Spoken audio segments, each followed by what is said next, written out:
राधा वल्लभ श्री हरिवंश। पिछली वीडियो में हमने जाना कि किस प्रकार राजा इंद्रधूम भगवान जगन्नाथ के प्राण प्रतिष्ठा करवाने के लिए ब्रह्मलोक गए थे, ब्रह्मा जी को ले आने के लिए। ब्रह्मलोक से लौटने पर उन्हें सदियों बीत गए और भगवान जगन्नाथ जी का मंदिर सदियों तक रेत में दबा रहा। अब आइए आगे जानते हैं उसके बाद क्या हुआ। भगवान जगन्नाथ ने कहा और मांगो। तब राजा ने कहा, जब भी जगन्नाथ की कथा कहीं सुनी जाए तो आपके परम भक्त विश्वावसु, मेरे भाई विद्यापति और उनकी पत्नी ललिता का नाम जरूर लिया जाए। भगवान ने कहा और मांगो। तब राजा ने कहा, इस कार्य के लिए मेरा साथ देते हुए रानी गुंडीचा ने अपने मातृत्व सुख को भी त्याग दिया, उसे भी अपने चरणों में विशेष स्थान दीजिएगा। तब भगवान ने कहा और मांगो।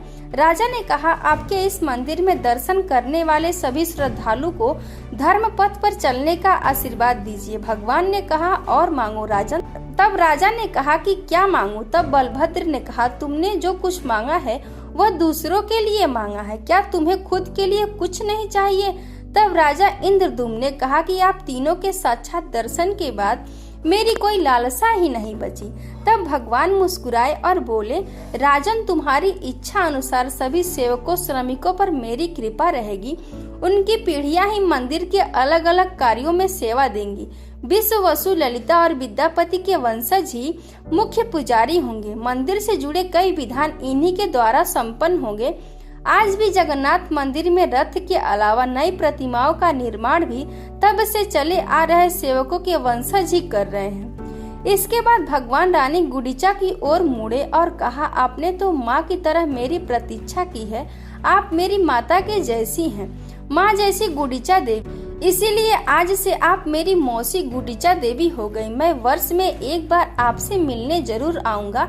जिस स्थान पर आपने तपस्या की थी वह स्थान अब मेरी मौसी गुंडीचा का मंदिर होगा। इसे देवी पीठ के तौर पर मान्यता मिलेगी। हम तीनों भाई बहन आपके पास आया करेंगे और संसार इसे रथ यात्रा के तौर पर जानेगा। इसके साथ ही पुरी के हर राजा को रथ यात्रा मार्ग को स्वर्ण झाड़ से बुहारने का सौभाग्य मिलेगा। रथ यात्रा के मार्ग को बुहारने की प्रथा छेरा पहरा कहलाती।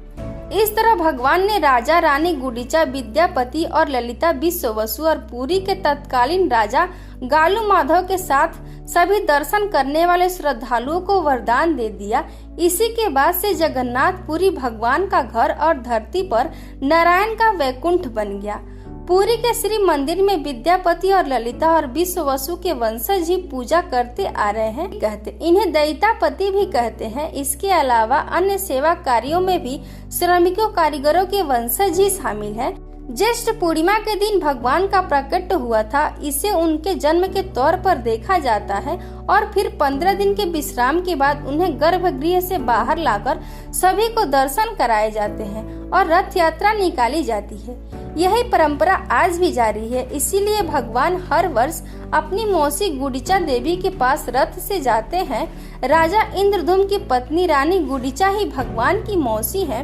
उनके धाम की मान्यता शक्ति पीठ के बराबर है, जिसे गुंडीचा पीठ, गुंडीचा देवी और गुंडीचा तीर्थ भी कहा जाता है। ये कथा आपको कैसी लगी कमेंट बॉक्स में जरूर बताइएगा। अगर अच्छी लगी तो एक लाइक और शेयर जरूर कीजिएगा। अगर आप मेरे चैनल पर नए हैं तो मेरे चैनल को सब्सक्राइब कर लीजिएगा। राधे राधे।